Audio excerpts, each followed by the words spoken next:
doors of Windsor's casino have been closed to the public for more than a year now. We check in to see the toll it's taken on the community.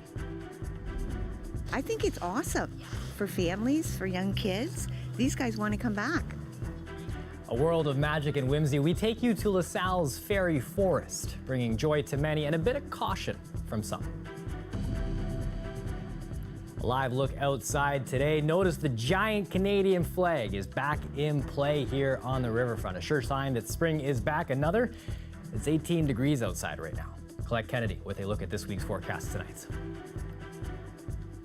I'm Chris Hensing. Thanks for joining us. Big changes to indoor dining rules, and they have some clashing over whether or not it's the right call. Restaurants in regions in red zones like Windsor-Essex and Chatham-Kent can now let 50 people inside at a time. That's a big change from the 10-person cap that was in place before now. CBC's Tamina Aziz joins us live now from a patio in Windsor. Tamina, what's it like out there with these new changes? Chris, it's been pretty packed. People have been dining both inside and outside of this restaurant behind me here all day. I spoke with the restaurant owner who says he couldn't be happier that it's been tough turning people away from his business, but now he can serve more people. But not everyone is happy about these loosened measures. I think it's not the time to open up. Perhaps open air stuff, yes, as the temperature gets a little warmer. Open air patio dining, let's try that. People talking loudly, unmasked, lots of people together, with other people moving in and out of the bubble for an extended period of time. That's a recipe for an increase in cases right there. He says he feels nervous that many regions aren't ready for increased indoor dining limits, but the CEO of the local health unit says this can be done safely. You know, everything's a concern because it's still a pandemic, but also making acceptable restrictions or allowing them some ability to expand is not necessarily a bad thing if everyone adheres to public health measures. Still, Sly says these changes could have waited, but some restaurant owners disagree. They say people miss the dining experience, and this decision couldn't have come sooner. It's just, thank God. Truthfully, the 50 people is a major game changer. Like, we actually can pay the bills now. So and I gotta believe for small business and the hospitality industry, people are just breathing a sigh of relief. You know what, I think it was a long time coming. I think you're not gonna find a restaurant owner that isn't happy with that decision. It's a step in the right direction, and hopefully we can keep moving forward and not go backwards anymore. They say people have been taking advantage, dining in and out of the restaurant since Saturday, and they're following public health guidelines. As for how this decision came about, Dr. Williams, the province's chief medical officer of health, was asked about this today. He stresses that dining inside of a restaurant is safer than gathering at someone's house as long as there's controlled measures in place. Chris. Thanks, Tamina. CBC's Tamina Aziz live tonight. Let's take a look now at vaccinations here in Windsor-Essex. More than 52,000 people with at least one dose of a COVID-19 vaccine. That's about 13% of the population here in Windsor-Essex. People 75 and older can register for a shot tomorrow. Pharmacies, they've now opened up bookings to anyone 60 and older, part of that pilot project that continues in Windsor-Essex. Today it was also announced that if you need a ride to get a vaccine, you can ride Windsor Transit for free. Case-wise, we're seeing a steady 7-day rolling average out here in Windsor-Essex, averaging out to about 28 cases a day, according to the health unit.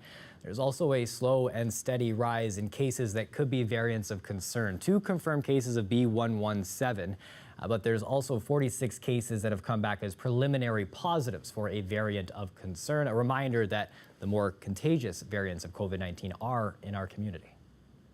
Caesars Windsor has now been closed for more than a year. There was a brief and limited reopening back in the fall, but many are wondering when those doors will reopen again. The casino, a major employer, a big source of entertainment and revenue for the city. The stakes are high. CBC's Carrie Breen looking at this for us. Carrie, what kind of toll has a closed casino taken on the community? Well, Chris, Caesars is one of our biggest employers here in Windsor. The casino had a pre-pandemic workforce of about 2,700 people, and just a fraction of those are currently working, some doing things like maintenance and security. For those who aren't working right now, it's been tough on them and their families.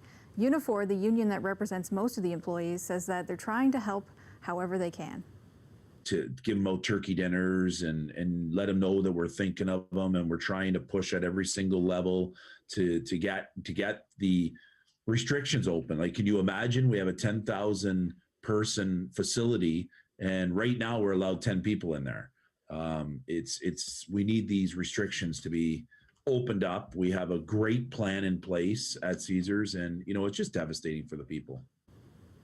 And the closure hasn't only been felt by those who are working there. It's also had a big effect on the city's bottom line. The city of Windsor gets about $11 million each year from gaming revenues, and since the pandemic hit, that's dried up basically entirely. The local Chamber of Commerce says that Caesars is a very significant part of the local economy, and that many other businesses rely on the foot traffic from the casino. Places like hotels and motels and restaurants, grocery stores, even shopping plazas. There's so many of them that depend on Caesars operating fully. So not just because of the employees that work there that shop in these places, but also because of the products and services that they offer, which rely on foot traffic. And when you have an employer of that kind, which attracts thousands of people on a daily basis, the foot traffic into Caesars also, has an overflow effect and benefits the businesses in the surrounding region. As for the casino itself, in a statement, the company said that the last year has been tough on everyone, from guests to the entire community. But they wouldn't speculate on what, if any, the long-term impact will have on the casino. Okay, what's the latest on how or when the casino might be able to reopen? Caesars says they would consider reopening if and when the region moves to the orange level of COVID-19 restrictions. Orange would mean the casino could have a capacity of 50 people. Now, keep in mind, in normal conditions, Caesars has a capacity of 10,000. The casino says that they do have health and safety protocols in place and are ready to welcome back employees and guests as soon as it's financially feasible. But it's not clear when our region will see those looser COVID-19 restrictions, because the region has been in the red zone now for more than a month. The latest numbers are showing that our case rate went down last week, but not enough to meet the criteria for a switch to orange. Ultimately, the shutdown has taken a toll on the community and will continue to do so until those doors finally reopen. There's CBC's Carrie Breen on the casino story for us tonight. They're a priority vaccination group, people working at long-term care and retirement homes, but not everyone is getting the shot. And the local health unit is not tracking how many employees are declining their dose. A family whose mom is at a home in Windsor says this is creating a gap in protecting vulnerable seniors. The CBC's Renelli Unshin reports. It's been a concern since January. That's when Windsor Regional Hospital conducted a poll, finding that about 20% of healthcare workers in homes and hospitals were refusing or delaying their request for a vaccine. But now, 3 months later, we don't know where exactly that number stands today. Windsor's local health unit isn't tracking it, neither is the province. Let's give the maximum protection we can to our vulnerable people. Let's put an iron ring around a home. Vaccine hesitancy has this son worried for his mother's safety. The Toronto resident is worried unvaccinated staff could bring the virus into his mother's Windsor retirement home, Amica Riverside. His last name is being withheld by CBC News out of concern for his mother's continued home care. The home says 90% of staff have been vaccinated, with more awaiting vaccination. Eugene's mother, Jeanette, has both her shots, but he says it's still not enough. So she's kind of going through some stages of Alzheimer's. And of course, that makes new things difficult for her to hang on to. In particular, COVID requirements like washing your hands regularly and that sorts of thing. Don't touch your face. She has a hard time remembering or understanding why it's important. Now, the health unit says while it doesn't know how many have opted out, anytime an outbreak is declared, unvaccinated staff are kept out of facilities. I think the failing is that the public health unit isn't being proactive enough. I mean, the policy here seems to be wait until something is wrong and then react. According to an infectious diseases physician, the lack of data around this can make reopening safely more difficult. Dr. Zain Chagla says, "We want to see as much of the community vaccinated, but we know particularly seniors are a vulnerable group with reopening. Staff as well, given they can be linked to many outbreaks, are an important part of this." Other regions like Chatham-Kent are keeping track of these numbers. There, staff vaccinations in long-term care homes are only at around 50%. The Ministry of Health says employers may choose to set their own policies for vaccination of their employees, but the province at large does not have guidance on preemptively keeping unvaccinated staff out of homes before an outbreak, nor does it have any plans to start tracking the number of unvaccinated staff in the future. Mrinal Yanchin, CBC News. We're getting reaction today from legal experts after a Windsor woman's dog was shot and killed by a police officer last week. Some say they used excessive force and the police should cover the medical bills. The Windsor Police Service's own press release says that the dog was trying to bite them several times or multiple times. So there was time to think and react if there were multiple attempts. Why wouldn't they use one of the multitude of non-lethal weapons they have? The idea that they went into that backyard where that dog was placed for officer safety, and as a result of her putting that dog in the backyard to protect officers, one officer blew that dog away, that officer should be deeply shamed. Windsor Police said one of its officers believed their safety was in jeopardy, leading to the fatal shooting of this 10-year-old dog, Chloe, last Thursday. Police said they were looking for someone wanted for serious offenses in another jurisdiction at the home. The homeowner telling CBC News that officers went into the backyard without her knowledge. Some lawyers say it's unclear whether or not officers were legally permitted to be in the woman's backyard. They also say the SIU won't investigate the incident since dogs are considered property. But local leaders should push the provincial government to change that, they say. CBC News spoke with the dog's owner today. She says Windsor Police have not reached out to her since the shooting. Police are investigating after human remains were found on Walpole Island First Nation. Police say the death has been deemed suspicious. The OPP's Underwater Search and Recovery Unit has been involved since last Wednesday. The K-9 unit, emergency response team, also involved. Walpole's entering a COVID-19 lockdown at the same time. There's been a recent spike in cases with 19 active cases of the virus. Police were called to 3 more fires in Windsor this weekend, investigated as arsons. A 27-year-old woman is now facing charges. It all happened Saturday morning. The first on Victoria Avenue, a small fire near a garbage bin. Shortly after that, police came upon a couch on fire on Bruce Avenue. There was a third fire. It took place around the same time on Jeanette Avenue at a residence where flames were observed flickering on and off. A suspect was identified, then charged with 3 counts of arson. This comes after a string of suspicious fires in the area, which police continue to investigate. And we told you last week about a number of school buses damaged because of a fire. 4 teenagers from Leamington have now been arrested. It happened Thursday morning. 2 parked buses were destroyed, 4 others damaged. Police say the accused are between the ages of 13 and 16, charged with arson and mischief. There's a bit of folklore building up on a trail in Lasalle. A fairy forest has been discovered and it's drawing crowds. But can we humans coexist with these fantastical creatures in their colorful homes? CBC's Dan Takama with this fairy tale. There's something magical happening near Orford Street. Brightly painted doorways pop out among the trees. The artwork and the hope of spotting mystical creatures has drawn all sorts of people into the woods. I like that we can look at houses and there's lots of fairies. Did you see any fairies when you were out here? Yeah, lots of fairies. Yeah? Yeah. What did it look like? Pretty. But not everyone is charmed, with people leaving the paved pathways to blaze their own trails in search of different doors and houses, and crafts being screwed into trees. Some are worried about vegetation being trampled and damage to the woodland. The fairies, they aren't the problem. The fairies have lived here forever, peacefully, with all the wildlife and everything else that lives in here.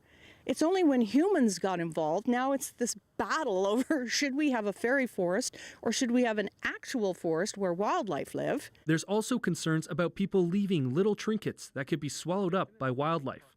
Debbie Rawlings painted the first door that went up. She says the forest has since grown beyond her control, with other people adding their own creations. But she did it to encourage children to explore. Let the kids go on a nature hunt. Let them have fun. Kids won't spend an hour out in the forest, but they will when they're looking for these little houses. The woods were crowded with families. Let's be a magical fairy. And at least one fairy on Sunday. We want to keep our, natural wooded areas safe and clean, and but at the same time, I think right now it's really important for families to get out and have a good time and fresh air and good, clean fun. LaSalle's mayor says the town did a little investigation after some of the doors were torn down, but he's fairly certain the ferries are here to stay. Dan Takema, CBC News, Windsor. A senior in Chatham is saying thanks by giving out more than 1,000 cards to complete strangers in the last year. She's handing them out to truck drivers, a gesture to let them know how much they're appreciated during this pandemic. I started next month it will be a year ago. I saw a couple of stories on CBC, and they were interviewing truckers, and they were saying how badly they were treated. They weren't allowed to use the bathrooms. When they crossed the border, they would keep them in their cabs for 4 hours. So I would make cards, and I would take out 75, 100 cards every 3 or 4 weeks. When I first started doing it, they just kind of look at me like, really? Like one trucker asked me, how much do I pay you?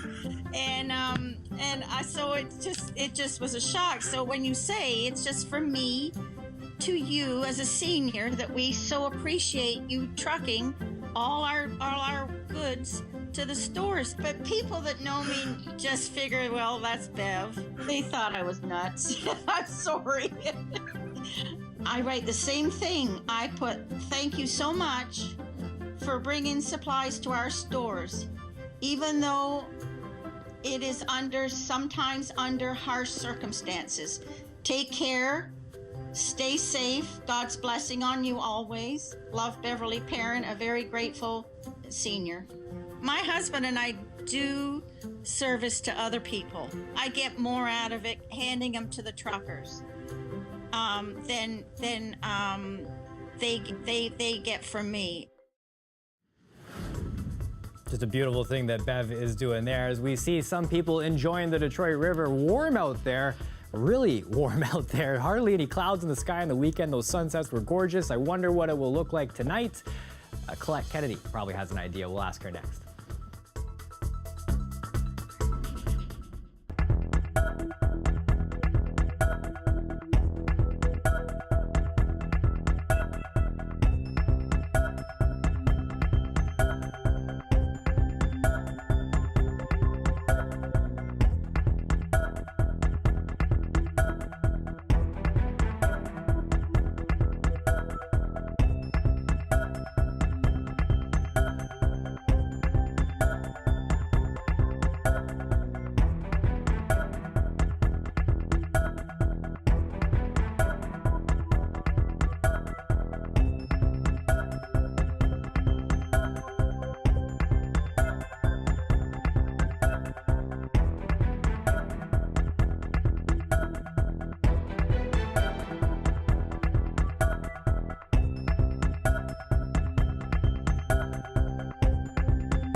Joining us now for a live look at the weather is Colette Kennedy. We usually ask you for the weather forecast here, but let's let you brag a bit. Your March Madness bracket still intact a little?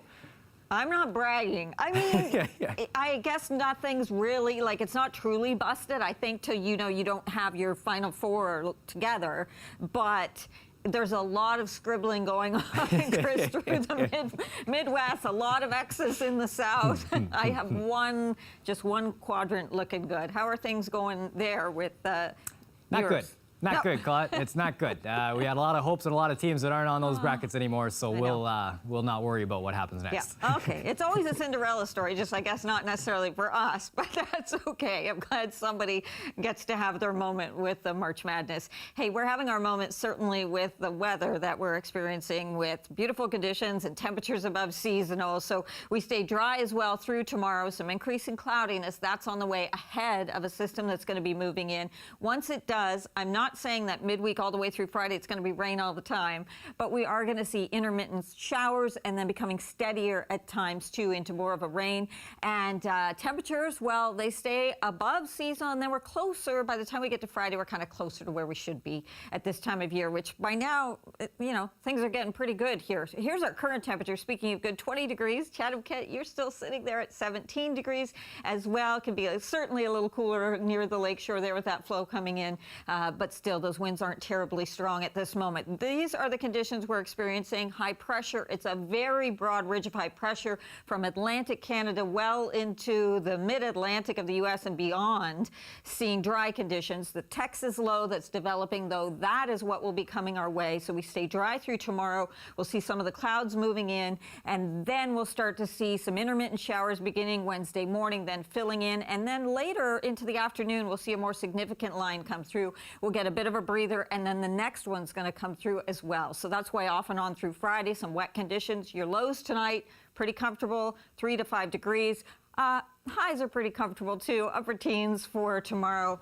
Even milder Wednesday, but I think that's early in the day, and then we'll see the temperatures start to come down a little bit, Chris. Certainly looking fantastic. Thanks, Ms. Colette. You're welcome. Up next, the AstraZeneca vaccine. There has been more studies on how things are going, and we will check in with that next.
A U.S. study has found that the AstraZeneca vaccine provides strong protection against COVID-19 and complete protection against hospitalization and death across all age groups. That announcement made today is welcome news for public health officials in this country. Christine Burak has more.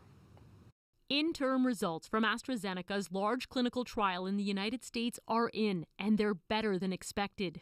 I think it's great news for the world and for Canadians. The American study included more than 32,000 volunteers. AstraZeneca says after 2 doses, the vaccine had a 79% efficacy rate in preventing even mild forms of the disease and 100% effective in stopping severe COVID-19 and hospitalization. Researchers say the results held up across different ethnic groups and all ages, including people over 65, which previous studies in other countries had failed to show. I don't think there's any real advantage of getting Moderna or Pfizer over AstraZeneca.